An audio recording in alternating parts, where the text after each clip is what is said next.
이거는 어색한 정도가 아니고 시술 불가라고 생각을 하셔야 돼요. 쉽게 말해서 부위가 어디든지 내 머리카락이 어느 정도 남아있는 부위는. 안녕하세요. 도트랑 라면 주점 원장 프로다입니다. 오늘은 두피 문신을 받았을 때 굉장히 효과를 많이 보실 수 있는 경우와 반대로 두피 문신을 받으면 안 되는 경우에 대해서 이야기를 좀 해보려고 합니다. 효과를 많이 보실 수 있는 경우는 내가 시술 받고자 하는 부위에 어느 정도 내 머리카락이 있는 경우, 예를 들면 여성분들 헤어라인 각진 것 때문에 동그랗게 헤어라인 시술 많이 받으시거든요. 그런 경우에 시술을 할 때 M자 부분에 시술을 많이 하게 되는데 그 부분이 각이 졌는데 아예 머리카락이 없는 분들이 계세요. 그런 분들 같은 경우에는 앞으로 많이 모양을 뺄 수가 없거든요. 그런데 잔머리가 어느 정도 있으신 분들, 그런 분들 같은 경우에는 잔털이 있는 데까지만 넘어가지 않고 잔머리 있는 데까지만 잘 풀어서 시술을 하게 되면 굉장히 드라마틱한 효과를 보실 수가 있습니다. 정수리 부분도 마찬가지고요. 내가 시술을 받고 덮일 내 머리가 어느 정도 있으면 효과가 좋죠. 쉽게 말해서 부위가 어디든지 내 머리카락이 어느 정도 남아있는 부위는 시술한 도트와 내 머리카락이 섞이면서 내 머리카락 자체가 풍성하게 많은 것처럼 그렇게 보일 수가 있다는 거예요. 굉장히 만족도가 높죠.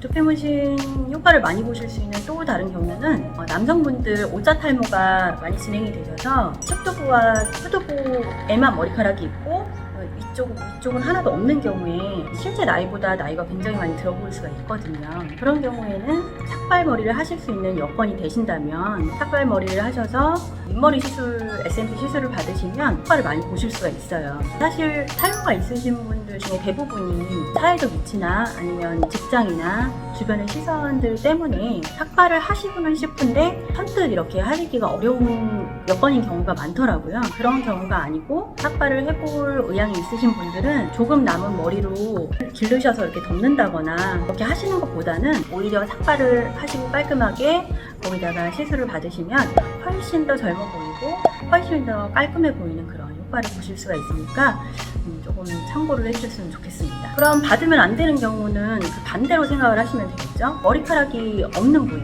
좀 전에 말씀드렸던 오자 탈모인 경우 아니면 남자분들 오자 이마인 경우에는 그 부위에다 만약에 시술을 하게 되면 티가 많이 나고 실제 내 머리카락이 있는 부위하고 또 경계가 생기기 때문에 이거는 어색한 정도가 아니고 시술 불가라고 생각을 하셔야 돼요. 그래도 괜찮으니까 M자 좀 앞으로 빼달라고 하시는 분들도 있고 위에다 그냥 해달라고 하시는 분들도 계신데 할 수는 있거든요. 그 시술을. 하지만 해놨을 때 어색하고 이상할 게 뻔한데 굳이 비용을 들여서 그런 시술을 받으실 필요가 있을까요? 만약에 시술하시는 분들이 가능합니다, 해드릴게요 라고 해도 절대 받으시면 안 됩니다. 스킨만 있는 곳에 티가 안 나게 자연스럽게 시술을 할 수 있는 그런 기술은 없다고 생각을 하셔야 돼요. 그래도 꼭 시술을 받으시고 싶으시다면 삭발 시술을 받으시거나 M자 이마 같은 경우에는 차라리 모발 이식을 받으시고 SMP로 좀 보강을 하는 식으로 시술을 받으시면 굉장히 효과를 많이 보실 수가 있죠. 두피 문신은 모발 이식처럼 머리카락을 심는 작업을 하는 게 아니라 피부에 평면에다가 도트를 찍어서 그 부위를 어둡게 만들어서 도금 있는 머리카락을 풍성해 보이게끔 착시 효과를 주는 그런 시술이기 때문에 평면적인 시술이기 때문에 꼭 입체인 머리카락과 섞여야만 자연스러운 시술이 될 수가 있다는 거를